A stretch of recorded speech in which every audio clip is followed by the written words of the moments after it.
Deceive the heavens to cross the sea. Deceive the heavens to cross the sea. Xue Rengui cleverly used a stratagem to help Emperor Taizong of the Tang Dynasty cross the sea. In the 17th year of the Zhangquan reign of Emperor Taizong of the Tang Dynasty 643 AD, Goguer Yao, in alliance with Beki and Mohi, invaded the border of the Tang Dynasty. Emperor Li Shimin personally led an expedition and commanded an army of 300,000 troops to approach Liaodong directly. When the army reached the seashore, they were blocked by the turbulent waves of the Bohai Bay. It was late autumn and the sea breeze was biting. The soldiers looked at the boundless sea, and fear spread among them. Many northern soldiers had never seen the sea before, and countless of them suffered from seasickness and vomited. There was even a rumor that crossing the sea would surely incur the anger of the sea god. Emperor Taizong was also apprehensive and summoned all his generals to discuss countermeasures. At this time, a young general named Xue Rengui, who was only in his 20s, stepped forward. He was well aware that the root cause of the unstable military morale was the soldiers' fear of the sea.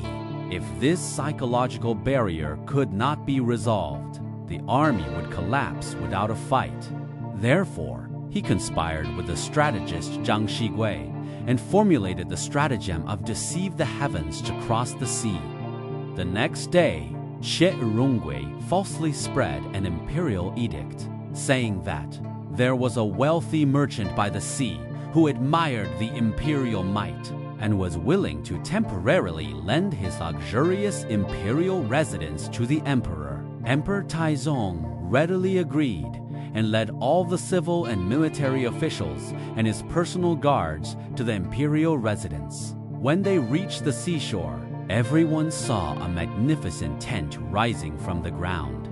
Colorful flags fluttered around it, and inside the tent, there were red carpets laid out, and all kinds of tables, chairs, and utensils were complete. Emperor Taizong climbed onto a high platform and looked out at the sea.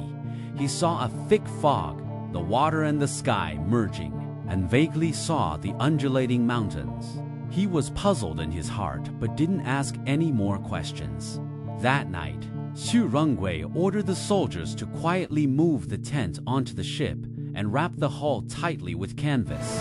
Lanterns were hung around the ship to imitate the scenery on land. When the ship was sailing in the sea, people were ordered to beat drums and gongs to create the illusion that the army was still marching on land. Emperor Taizong, staying in the tent, could only hear the sound of the waves roaring like the wind and rain, but didn't see the sea surging. To completely dispel any doubts, Xue Rengui also arranged for soldiers to scatter soil and raise dust on the deck to imitate the sound of horses' hooves trampling. He even ordered musicians to play imperial court music to cover up the rumbling of the waves. 3 days later, the ship reached the other side. Xue Rengui lifted the tent curtain and shouted, "Your Majesty, Liaodong has arrived." Emperor Taizong walked out of the tent and was shocked to see the land right in front of him. He exclaimed, "When did I cross the sea?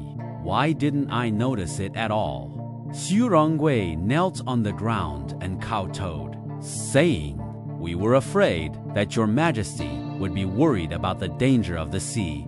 Therefore, we used the tent as a city and the ship as a palace, hiding the sky to cross the sea to ensure your Majesty's safety."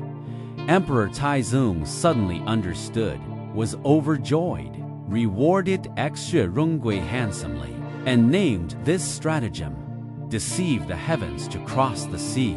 The core of this stratagem lies in showing falsehood to hide the truth. Xue Rengui took advantage of the soldiers' fear of the sea and created the illusion of land, enabling everyone to cross the sea without realizing it. There are 3 key factors to its success. 1. Psychological blind spot. Due to fear, The soldiers lost their judgment and mistook the enclosed environment inside the tent for land, ignoring the details of the ship's swaying. 2. Sensory deception. Cover the sound of the waves with the sounds of drums, horses' hooves, and music, and divert attention with lanterns, red carpets, and tents to form the psychological suggestion of marching on land. 3. Leveraging authority. Using the excuse of the wealthy merchant's imperial residence, taking advantage of the emperor's authority to suppress doubts, enabling the stratagem to be successfully implemented. Enlightenment for later generations. Although Deceive the Heavens to Cross the Sea is a military stratagem, its wisdom is still widely applied today. In business negotiations, one can cleverly hide one's true intentions. In interpersonal relationships, one can resolve conflicts with white lies. Even in modern psychology's cognitive restructuring, its shadow can be seen. As stated in The Art of War by Sun Tzu, warfare is the way of deception. Strategies often lie hidden beneath seemingly ordinary appearances. Thanks for watching.